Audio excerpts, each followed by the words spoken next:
I've been asked to speak to Canadian food policy and the absence of suitable infrastructure to support small and medium scale enterprises, or what's often called the missing middle problem. Now, why is joined up food policy important? Well, ideally, it creates a framework and a mandate and a plan for solving significant food system problems. And it means then that we have a coherent and consistent and comprehensive policy environment that links food system functions and behavior to these higher order goals of health promotion, equity, and environmental sustainability. But admittedly, this is a complex agenda to implement. It requires a significant change to the status quo. There are many actors, processes, and linkages. The food system, of course, is enormous, diverse, and complicated. So there's lots of targets. It takes a long time to change. And although the long-term goals may be clear, the paths to achieve them, especially in the short to medium term, are highly disputed because there's so many actors with so many different interests and views on all this. So some of these endpoints then become very difficult to pin down precisely.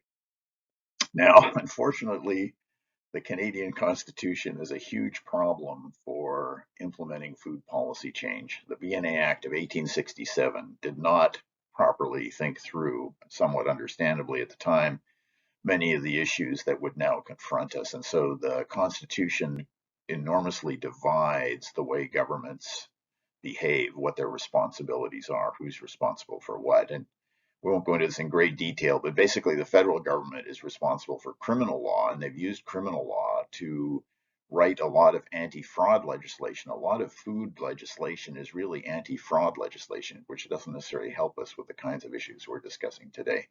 It's also used for environmental protection.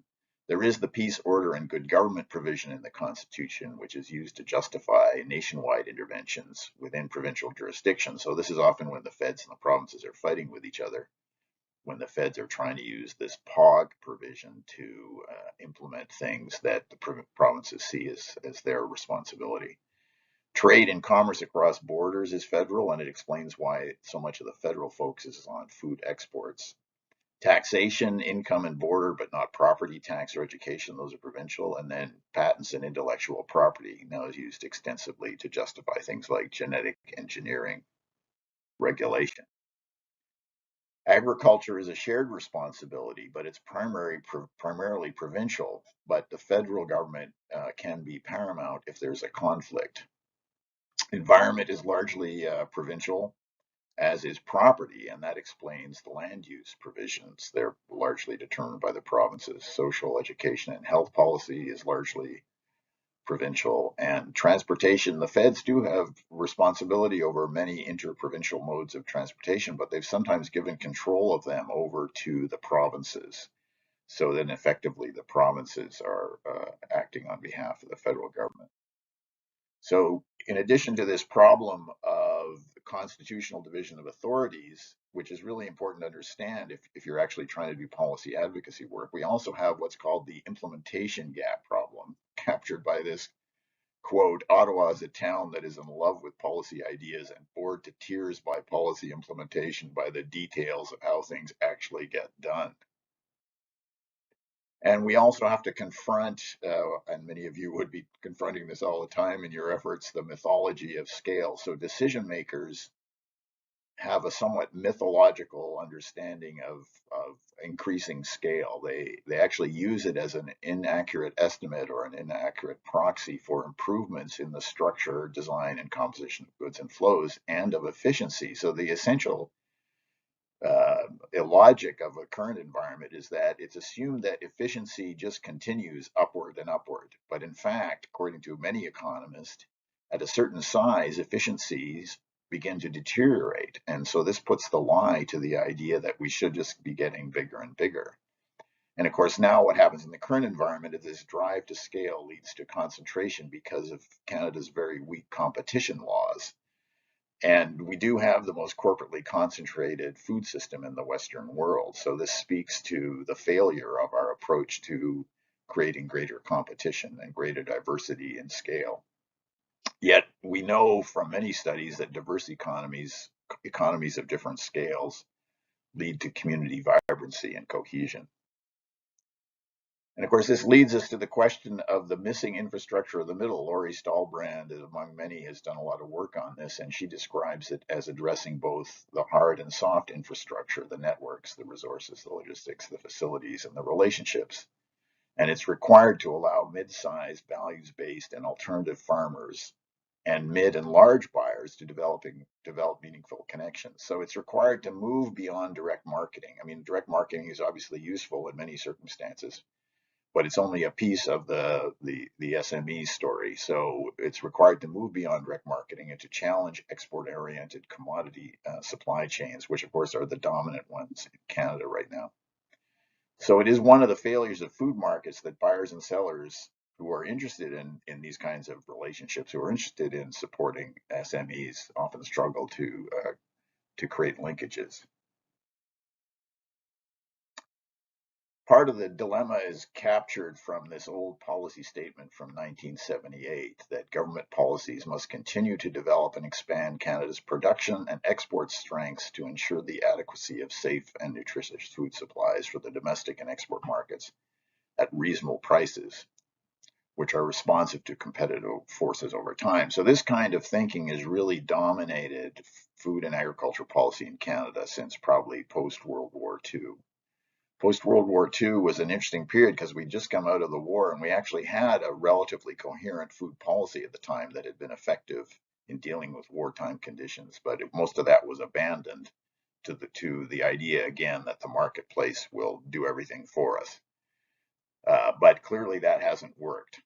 And the good news, I suppose, is that the new food policy statement that came out in 2019 from the federal government is actually an improvement over this one from 1978. So the 2019 National Food Policy, everyone at the table, it's called, the vision statement is reasonable. It's obviously an improvement over 1978, and the statement does have some good priority outcomes and guiding principles. The real problem is what they've put in place to implement it. It is woefully inadequate. There is actually no way to achieve this vision with what they are actually putting in place. This is again is the implementation gap problem. So originally they provided 134 million in new funding over 5 years. It's since increased as they've added funds to these different pots, especially during the pandemic. And there was no indication of real significant indication of regulatory and legislative changes to help advance the implementation of the food policy. So what they announced back in 2019 was a local food infrastructure fund of 50 million. It's been increased, but most of the money is really going to the charitable sector. They wanted to tackle food fraud. They've promised to develop a national school food program, which could be beneficial to SMEs if it's properly implemented. But there's no indication at this point that it's anything is really advancing very clearly. They've said they're going to discuss with the provinces and territories, but there's no budget allocated for anything at this point. A Buy Canadian campaign, a Northern Isolated Communities Initiatives Fund, which has also been increased over time, reducing food waste. They created a National Food Policy Advisory Committee, but again, it's not got any particularly dedicated funding, and it's not really clear what kind of an impact it can have. There were also some initiatives from Health Canada that were not officially part of the food policy, and they dealt, of course, with a bunch of issues around nutrition and related matters. So one of the key problems here is poor instrument design. So governments think of themselves as good designers of the instruments that can help implement policies. In the food area, it's generally woefully inadequate. So there's often insufficient data to inform design parameters. There's political ambivalence about implementing aggressive actions. The budget allocations are insufficient, so that results in partial designs because they don't properly fund things. The 80-20 factor is huge. In other words, they focus on the 20% of the operations of the firms that produce 80% of the goods. And again, that fits in with this export focus. And there's a lot of inherent biases amongst the experts about what a viable food system should look like.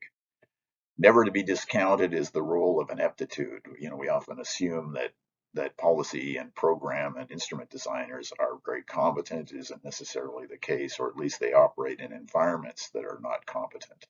There's a high level of risk aversion, self-interest, essentially design delusion, and often the failure to consult with those who are most affected by the interventions.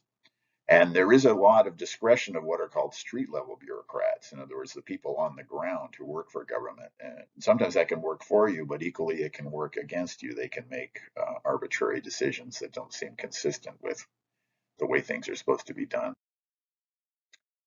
So obviously, there needs to be some very strong and effective food policy advocacy from the NGO community and from other actors outside the dominant ones. But there are many dilemmas there. Inside those dilemmas, of course, are opportunities to be more effective. So federal provincial decisions are often not made where we think. So this is why it's so important to understand the constitutional divisions and where in what units, at what level in the system, whether federal, provincial, municipal, or territorial, at what level in the system are things actually being done, and who are the people to target.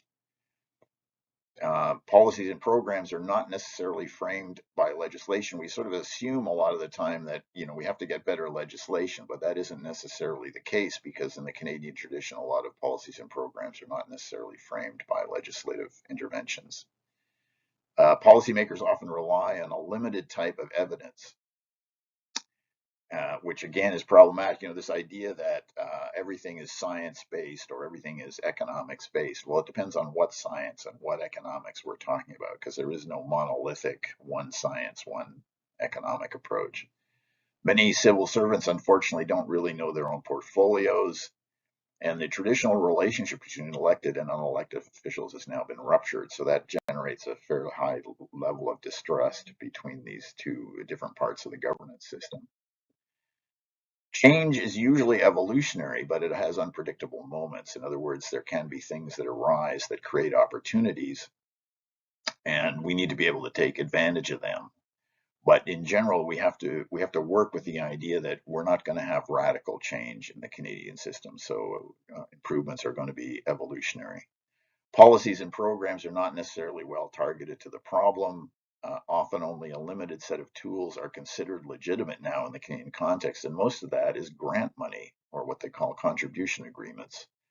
We've abandoned, in the era of free trade, we've abandoned a lot of the most useful instruments we could employ, much of it unnecessary, because there's much more maneuvering room in the trade deals than officials let on.